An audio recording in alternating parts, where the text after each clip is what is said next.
بسم الله الرحمن الرحيم. الحمد لله رب العالمين، والصلاة والسلام على رسوله النبي الكريم محمد وعلى آله وصحبه أجمعين ومن تبعهم بإحسان ودعا بدعوتهم إلى يوم الدين. أما بعد، فقال الله سبحانه وتعالى: فأعوذ بالله من الشيطان الرجيم. بسم الله الرحمن الرحيم. شهر رمضان الذي أنزل فيه القرآن هدى للناس وبينات من الهدى والفرقان، فمن شهد منكم الشهر فليصمه، ومن كان مريضا أو على سفر فعدة من أيام أخر، يريد الله بكم اليسر ولا يريد بكم العسر، ولتكملوا العدة ولتكبروا الله على ما هداكم ولعلكم تشكرون. صدق اللہ العظیم. محترم ناظرین، السلام علیکم ورحمۃ اللہ وبرکاتہ. تفسیر آیات رمضان کے اس اگلے پارٹ میں، اگلے لیکچر میں آپ کا خیر مقدم کیا جاتا ہے. محترم ناظرین،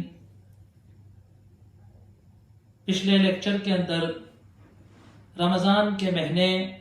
اور قرآن کے تعلق سے گفتگو ہو رہی تھی، اور اللہ تبارک و تعالیٰ نے رمضان کے مہینے میں روزے کی عبادت کے لیے وقت چنا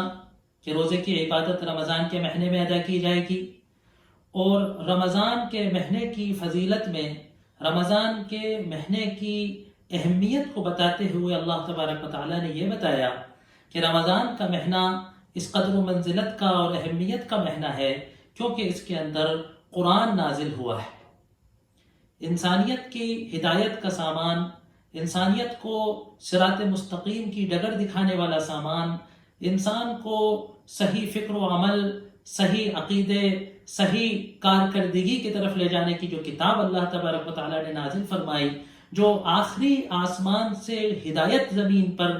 انسانوں کے لیے، بندوں کے لیے بھیجی، قرآن کے نام کی، وہ اس مہینے میں نازل ہوئی. قرآن کا اور رمضان کا تعلق تھا. نبی کریم صلی اللہ علیہ وسلم کو حضرت جبریل علیہ السلام اس میں قرآن کا دورہ کرایا کرتے تھے، پورے قرآن کو پیش کیا کرتے تھے، ان سے سنا کرتے تھے، ان کے سامنے پڑھا کرتے تھے. اور اس طریقے سے یہ قرآن، یہ رمضان کا مہینہ قرآن کو پڑھنے، قرآن کو سمجھنے، قرآن کو سیکھنے اور سکھانے، قرآن کو پر غور کرنے، قرآن پر تدبر کرنے کا مہینہ مانا گیا. مختلف بزرگوں، مختلف سلف کے، ہمارے اسلاف کے ائمہ کے اقوال آپ نے سنے کہ وہ اس مہینے میں قرآن کی تلاوت، قرآن کی اہمیت پر عمل کرتے تھے، قرآن کی اہمیت ان کے نزدیک بڑھ جاتی تھی. اس سلسلے میں جو اگلی بات ہے وہ یہ ہے کہ جو رمضان کا اور قرآن کا تعلق ہے، اس کا ایک حصہ ہے تراویح کی نماز. رمضان کے تعلق سے تراویح کا تذکرہ آتا ہے. جیسے ہی رمضان کا مہینہ آنے والا ہوتا ہے یا چاند نظر آتا ہے تو ہم سب کو تراویح کی نماز کے تعلق سے ذہن میں بات آتی ہے کہ اب ہمیں تراویح کی نمازیں ادا کرنی ہے. اس سلسلے میں 2-3 چھوٹے چھوٹے مسئلے ہیں جو ہمارے ذہن میں رہنا چاہیے. ایک حدیث کے اندر آیا کہ من صام رمضان وقام ایمانا و احتسابا، جو مشہور حدیث ہے وہ تو یہ ہے کہ من صام رمضان ایمانا و احتسابا غفر له ما تقدم من ذنبہ، کہ جس نے رمضان کو ایمان کے ساتھ اور احتساب کے ساتھ، احتساب یہ لفظ حدیث میں بہت آتا ہے. احتساب کہتے ہیں کوئی عمل کرنا اللہ تبارک و تعالیٰ کے ثواب دینے کی امید سے، کہ اللہ تبارک و تعالیٰ اس عمل پر ہم کو انشاءاللہ اجر و ثواب دے گا، اس نیت سے اور اس امید سے کسی عمل کو کرنے کو جو ہے احتساب کہا جاتا ہے. تو جس نے ایمان کے لیے اور اللہ تبارک و تعالیٰ کی خوشنودی کما کر اس سے ثواب حاصل کرنے کی نیت سے رمضان کے روزے رکھے تو اس کے تمام سابقہ گناہ بخش دیے جائیں گے. اسی روایت کی کچھ اسانید میں یوں بھی جملہ آتا ہے کہ من صام وقام، کہ جس نے رمضان میں روزے رکھے اور اس میں قیام کیا. قیام کا مطلب کہ قیام اللیل، یہ ایک اصطلاح ہے شریعت کی، قیام اللیل، کہ رات میں نماز پڑھنے کے لیے قیام اللیل کہا جاتا ہے. اس کو تہجد کی نماز بھی کہہ سکتے ہیں، اس کو قیام اللیل بھی کہہ سکتے ہیں. اب اس سے پہلے کہ ہم گفتگو آگے بڑھائیں، ایک بات اور سمجھتے چلیے کہ کئی حدیثوں میں بہت سارے اعمال کے لیے آتا ہے کہ جس نے ایسا کیا تو اس کے تمام اگلے اور پچھلے گناہ معاف ہو گئے. اس کا کیا مطلب؟ یہ رمضان کے لیے بھی آتی ہے یہ حدیث،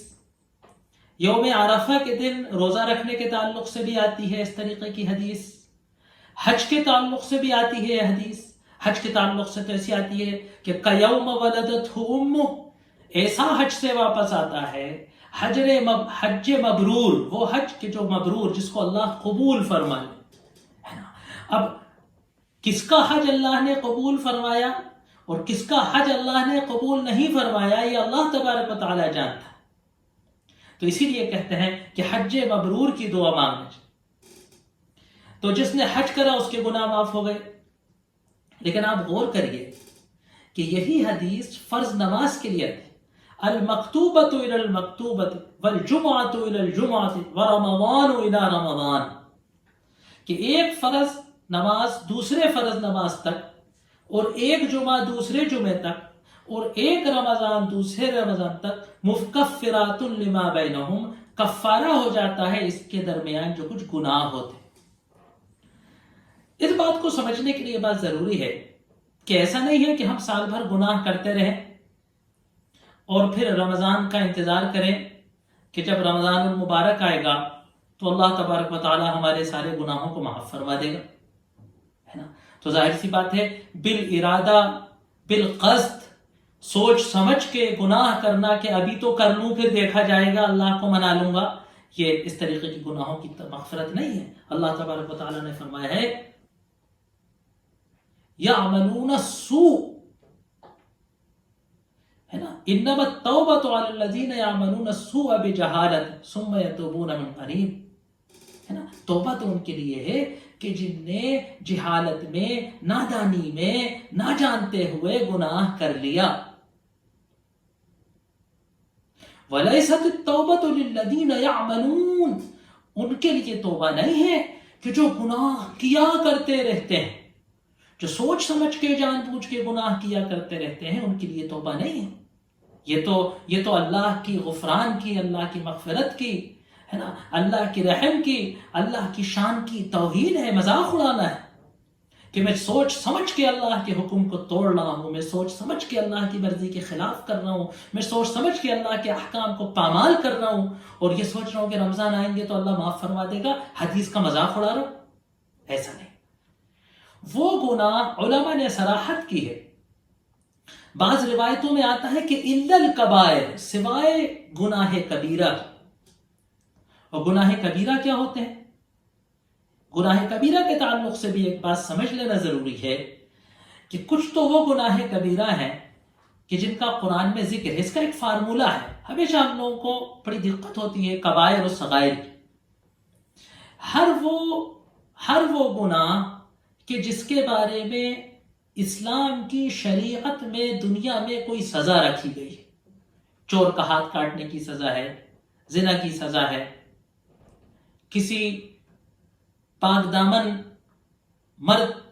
یا عورت پر، کسی پاک دامن محسن مرد یا عورت پر جھوٹا بہتان اور الزام لگا دینا گناہ کبیرہ ہے، وغیرہ وغیرہ. والدین کی نافرمانی جو ہے گناہ کبیرہ ہے، شراب نوشی گناہ کبیرہ ہے نا. کسی فرض کو جان بوجھ کر بغیر کسی عذر و تعویل کے چھوڑ دینا گناہ کبیرہ ہے. لیکن اسی کے ساتھ ساتھ علماء نے لکھا ہے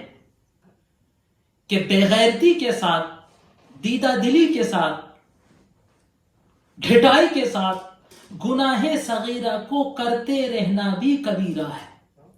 یاد رکھیے گا، بعض وقت ہم لوگ یہ کوتاہی کرتے ہیں، کوئی ہمارے دوست احباب ٹوکتے ہیں، نصیحت فرماتے ہیں تو ہم کہتے ہیں ارے صاحب یہ تو صغیرہ ہے، اللہ معاف فرمائے گا، آپ کیوں ہمیں پریشان کرتے ہیں، ہے نا. اللہ نے کہا کہ صاحب نماز پڑھیں گے تو معاف ہو جائے گا، روزہ رکھیں. تو وہ گناہ کے جو صغائر ہیں، وہ گناہ کے جو نادانی میں ہو جاتے ہیں، وہ گناہ کے جو غیر ارادتاً ہو جاتے ہیں، جو انسان کی نفس کی کمزوری ہے، چھوٹے چھوٹے گناہ، بدنگاہی ہو گئی، راستے میں چلتے چلتے کسی چیز پر نگاہ پڑ گئی، کسی غیر محرم پر نگاہ پڑ گئی، ہے نا، کچھ گفتگو کرتے میں تھوڑی سی کوئی غلط بیانی، ذرا سا مبالغہ آرائی ہو گئی، غیر قصدن کوئی جھوٹ کی طرف بات ہو گئی،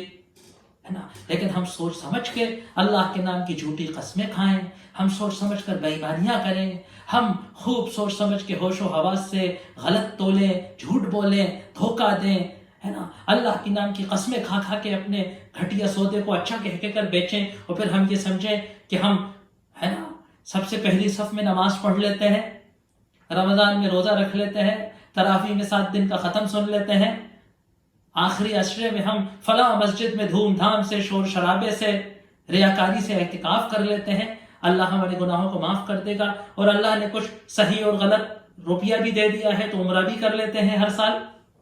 تو ہماری بخشش و مغفرت ہو گئی، ہے نا. یہ کوئی کورٹ کچہری ہے؟ یہ کوئی کورٹ کچہری ہے کہ جو جرمانہ دے دے گا، جو روپیہ کھلا دے گا وہ معاف ہو جائے گا اور غریب انسان مارا جائے گا؟ یہ اللہ تبارک و تعالیٰ کی عدالت ہے جہاں دلوں پر فیصلہ ہوتا ہے. تو ڈھٹائی کے ساتھ، بے غیرتی کے ساتھ، دیدہ دلی کے ساتھ، اللہ کے احکام کی توہین کے ساتھ صغیرہ بھی کبیرہ بن جاتا ہے نا. اور اخلاص دل سے معافی کے ساتھ، ندامت کے ساتھ، توبہ کے ساتھ، اپنے کیے پر غم کے ساتھ کبیرہ کو بھی اللہ معاف فرما دیتا ہے. یبدل اللہ سیئاتہم حسنات، جو اللہ سے توبہ فرماتے ہیں، جو اللہ سے معافی مانگ لیتے ہیں، جو اللہ کے مقام سے ڈر جاتے ہیں، جو اللہ کا لحاظ کر لیتے ہیں، اللہ ان کی برائیوں کو نامہ اعمال میں حسنات بنا کر لکھ دیتا ہے اگر وہ توبہ کے بعد کی زندگی کو بدل لے. تو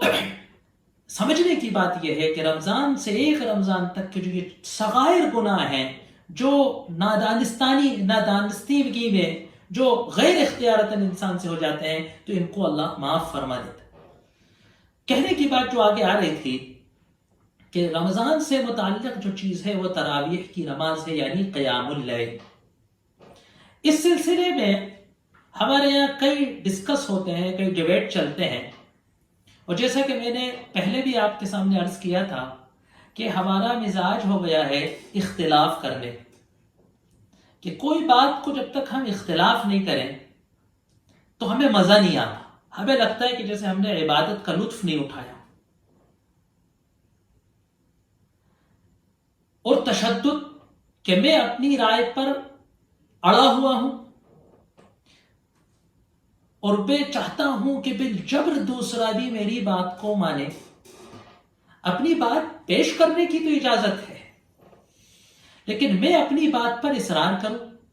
میں اپنی بات پر اڑ جاؤں اور دوسروں کو بھی چاہوں کہ میں ان کو اپنی بات میں منواؤں، ان سے بالجبر منواؤں، اس کی اجازت نہیں. فقہ متعدد ہے، امام متعدد ہے، اور وہ اختلافات کہ جو 1400 سال سے ائمہ کے درمیان، صحابہ کے درمیان، تابعین کے درمیان، ائمہ مجتہدین عظام کے درمیان، محدثین کرام کے درمیان اختلافی رہے ہیں، میں یا آپ یہ چاہوں کہ آج میں اپنی ٹوٹی پھوٹی اسٹڈی سے، اپنی ناقص معلومات سے، اپنے قاصر فہم سے، اپنی عربی زبان کی کمزوری کے باوجود ان کو طے کرنا چاہوں، حل کرنا چاہوں، تو پھر وہی اختلافات سامنے آتے ہیں، وہی مسلکی تماشے ہمارے یہاں ہوتے ہیں کہ جو ہر رمضان سے 15 دن پہلے تراویح کی تعداد کی رکعتوں کے تعلق سے بٹنے والے پمفلیٹ ہمارے یہاں کرتے ہیں. یہاں جو جس سلسلے میں گفتگو ہوتی ہے تو سب سے پہلی بات تو سمجھنے کی ہے کہ تراویح ہے کیا. تراویح رمضان کے اندر اس بات کا اہتمام کیا گیا کہ رات میں اللہ کے حضور قیام اللیل کیا جائے. سرور کائنات محمد صلی اللہ علیہ وسلم ہر وقت قیام اللیل کیا کرتے تھے، اور صحابہ کرام رضوان اللہ علیہم اجمعین کا بھی یہ معمول تھا کہ وہ تہجد کی نماز رات میں ضرور پڑھا کرتے تھے، اور تمام ہمارے اکابر، ہمارے ائمہ، ہمارے بزرگان دین کا یہ معمول رہا تھا کہ تہجد ان کے یہاں عام رواج تھا۔ یہ تو بعد کے عرصے میں جب امت کے اندر بے عملی آئی، ہمتیں پست ہوئیں، کمزوریاں آئیں، اور ہم نے اپنے شب و روز کے معمولات کو دیگر دنیاوی اسباب کے طرح، دیگر دنیاوی مصالح، دیگر دنیاوی مصروفیات، دیگر دنیا کے نظام الاوقات کے تحت بنا لیا،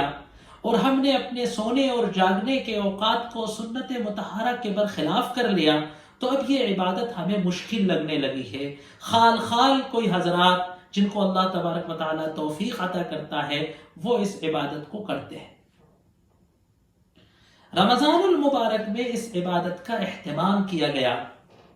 اور وہ حضرات کہ جو اس کو اتنی پابندی سے نہیں کرتے تھے وہ بھی رمضان المبارک میں اس کا اہتمام فرماتے تھے۔ اور کیونکہ قیام اللیل میں قرآن پڑھا جاتا ہے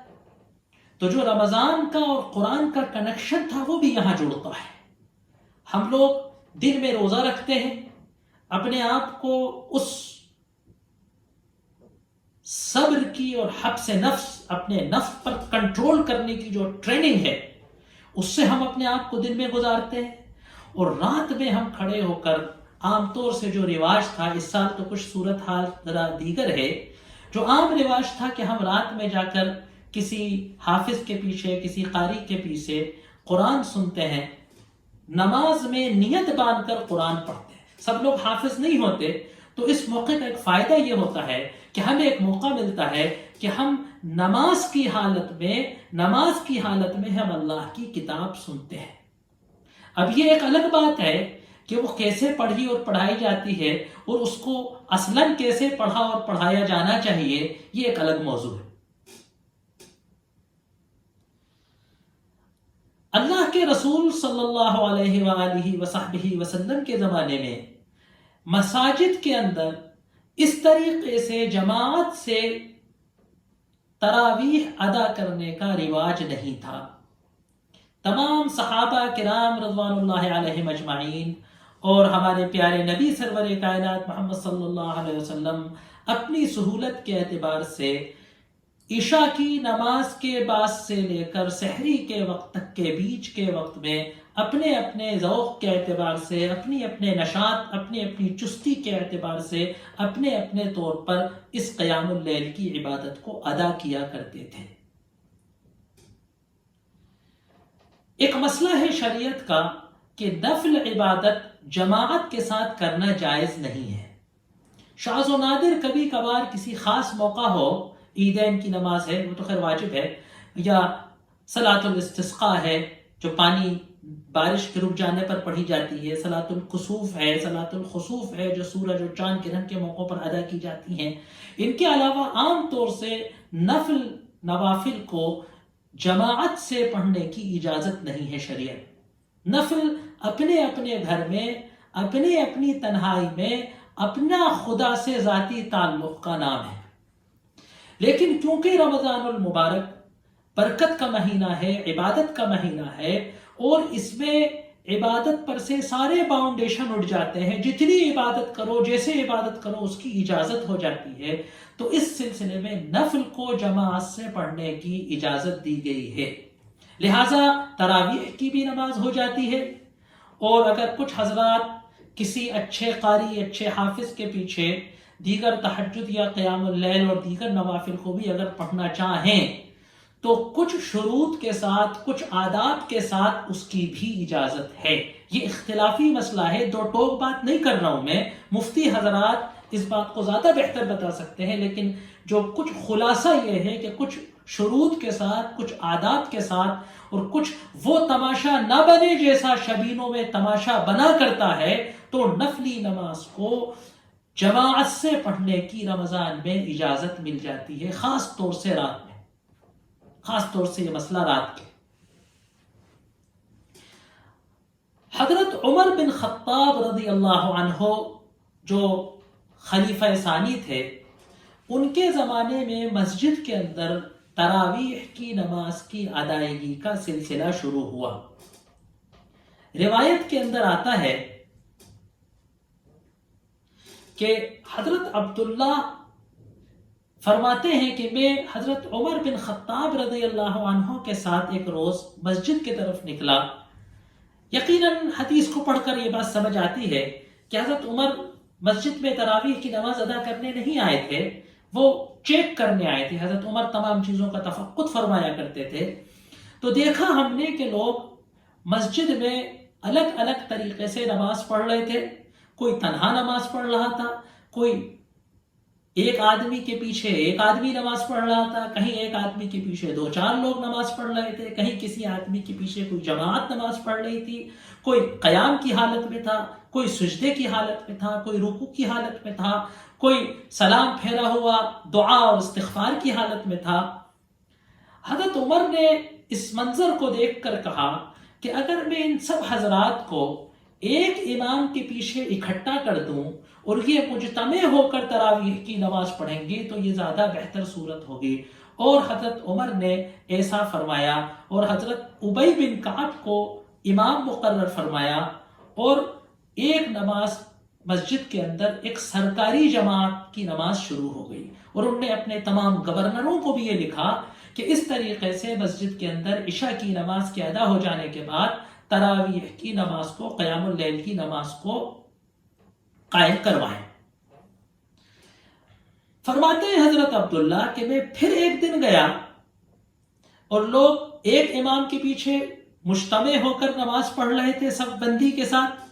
تو حضرت عمر نے دیکھ کر فرمایا، کہا کہ دیکھو یہ اس سے زیادہ اچھا منظر ہے، نعمت البدعۃ ھذہ، یہ بہترین نیا کام ہے جو ہم نے کیا۔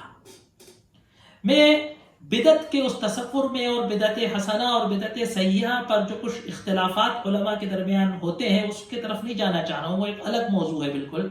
لیکن یہاں بدعت سے مراد ہے نیا عمل۔ ظاہر سی بات ہے جو عمل حضرت ابو بکر صدیق رضی اللہ عنہ کی خلافت میں نہیں ہوا تھا، حضرت رسول اللہ صلی اللہ علیہ وسلم کی زندگی میں نہیں ہوا تھا، تو اس کو حضرت عمر نیا عمل کہیں گے۔ یہاں پر بہت سے لوگ ایک غلطی کر جاتے ہیں اور کہتے ہیں کہ تراویح کی نماز جماعت سے مسجد میں پڑھنا سنت کے خلاف ہے، کیونکہ یہ حضرت عمر کے زمانے میں ہوئی تھی۔ ان کی نگاہ سے ایک حدیث اوجھل ہو جاتی ہے۔ صحیح بخاری اور مسلم کی حدیث ہے کہ ایک روز اللہ کے رسول صلی اللہ علیہ وسلم نے آ کر ہم کو جماعت سے تراویح کی، قیام اللیل کی رمضان میں نماز پڑھائی۔ کچھ لوگوں نے آپ کے پیچھے نماز پڑھی۔ جب کل دوسرے دن لوگوں کو پتہ چلا تو آپ نے زیادہ لوگ جمع ہو گئے، تو دوسرے دن بھی آپ نے نماز پڑھائی۔ تیسرے دن پوری مسجد فل ہو گئی اور لوگوں کو پتہ چلا کہ اللہ کے رسول صلی اللہ علیہ وسلم نے آ کر جماعت سے نماز پڑھائی تھی، تو مسجد فل ہو گئی۔ چوتھے دن، بعض روایتوں میں آتا ہے تیسرے دن اور بعض میں چوتھے دن ہم آپ کا بیٹھ کر انتظار کرتے رہے اور آپ اپنے اعتکاف کے پردے میں سے جو حجرہ بنا ہوا تھا چٹائی کا، اس میں سے نہیں نکلے۔ ہم سمجھے کہ آپ کی نیند لگ گئی۔ کچھ حضرات نے مسجد میں کچھ کھٹ پٹ آوازیں کی، کچھ حضرات نے چھوٹی موٹی کنکوری آپ کی چٹائی پر ٹک ٹک کی کہ شاید آپ اگر سو گئے ہوں تو آپ کو احساس ہو جائے کہ لوگ میرا انتظار فرما رہے ہیں۔ صبح کو آپ نے کہا کہ میں تمہاری موجودگی سے آگاہ تھا، میں سو نہیں رہا تھا، مجھے تمہارے آنے کا پتہ تھا، اور جو کچھ تم مجھے متنبہ کرنے کے لیے کر رہے تھے وہ سب میں سمجھ رہا تھا، لیکن اللہ کو تمہارا جماعت سے قیام اللیل کی نماز اتنی پسند آئی پڑھنا کہ مجھے یہ خدشہ ہوا، یہ اندیشہ ہوا کہ کہیں یہ نماز تم پر فرض نہ کر دی جائے۔ تو امت پر شفقت کے تحت کہ ایسا نہ ہو کہ یہ نماز فرض کر دی جائے اور پھر ہر انسان صحت کے اعتبار سے، مصروفیت کے اعتبار سے، کمزوری کے اعتبار سے، بہت سے حضرات ایسے کام کرتے ہیں جو رات ہی میں ہوتے ہیں، اتنا وقت نہیں نکال سکتا کہ وہ مسجد میں آ کر جماعت سے اس نماز کو ادا کرے، پھر وہ گنہگار ہوگا۔ تو نبی کریم صلی اللہ علیہ وسلم نے اس شفقتاً امت سے شفقت کرتے ہوئے اس چوتھے دن یا تیسرے دن نماز پڑھنے نہیں ہے۔ گویا کہ جو عمل آپ نے 3 بار کیا سنت ہو گیا، لہٰذا ہم بلا جھجک یہ کہہ سکتے ہیں کہ جماعت کے ساتھ تراویح کی نماز پڑھنا سنت ہے۔ حضرت عمر کے زمانے میں کیونکہ اب اللہ کے رسول صلی اللہ علیہ وسلم دنیا میں نہیں رہے اور اب اس تراویح کے نماز کے فرض ہونے کا کوئی اندیشہ نہیں رہا، اب اس نماز کے فرض ہونے کا ڈر نہیں رہا، تو اب جو ہے حضرت عمر نے اس کو پڑھا دی اور پھر یہ سنت ہو گئی۔ دوسری ایک بات کہ اگر اس نماز کو بدعت سمجھا ہو گیا ہوتا تو یہ عمل حضرت عمر نے کیا اس وقت کہ جس وقت تمام صحابہ کرام کی ایک بڑی تعداد موجود تھی، اور صحابہ کرام کا عالم یہ تھا کہ وہ کسی غلط کام پر، کسی منکر کام پر ہم لوگوں کی طرح خاموش نہیں رہتے تھے۔ یا نعوذ باللہ حضرت عمر کوئی ایسے ظالم ڈکٹیٹر نہیں تھے کہ ان کے خلاف یہ نہ کہا جا سکتا ہو کہ آپ کا فلاں عمل غیر شرعی ہے، یا کم سے کم اتنا تو ہوتا کہ کوئی ان سے ڈسکس کرتا اور کہتا کہ آپ نے ایک افضل چیز کو غیر افضل طریقے پر کیوں کر دیا۔ تو صحابہ کا اس پر سکوت، صحابہ کا اس پر متفق ہونا اس بات کی علامت ہے کہ صحابہ کو یہ بات معلوم تھی کہ اس طریقے سے کرنے میں کوئی مذائقہ نہیں ہے، بلکہ یہ ایک اچھی چیز ہے سنت کی ادائیگی۔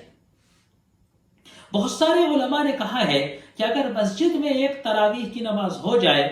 تو اپنے گھروں میں بھی پھر تراویح پڑھنے میں کوئی مذائقہ نہیں ہے،